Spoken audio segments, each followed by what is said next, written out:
Hi everyone, and welcome back to my channel. Today I'm doing an unboxing of a pre-loved luxury bag that I purchased, a vintage, off of eBay, and I got a great deal on this bag.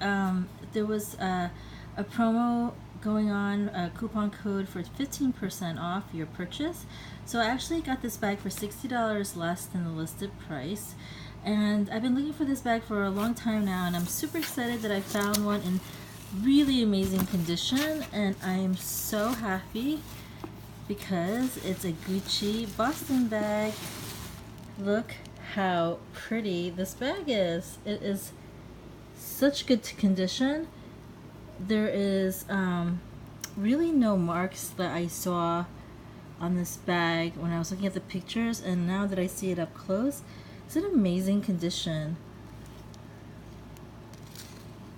I'm going to turn it around so you can see it better. Now this bag is supposed to come with a strap, but this one did not come with a strap, so I think that's why it's a little bit less expensive than it usually is. Look at the handles.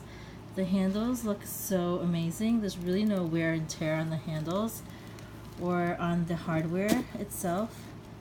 Here you can see this is the zipper pull, and it says Gucci on it. And let's look at the bottom of the bag. The bottom of the bag looks amazing. There's really no marks on it. They did such a good job at keeping this bag in such good condition. And interior is my favorite part. Now these vintage bags usually are really dingy inside, but this one is in really amazing condition. And here is the Gucci tag inside, and here is the ID code. So yeah, this bag is awesome. I'm super happy. I can't wait to find a strap so I can wear this as a crossbody. But yeah, this bag is so cute. Thank you for following my channel, and if you want to see more videos like this, click on the subscribe button or follow me on Instagram at Designer Haul. Talk to you soon.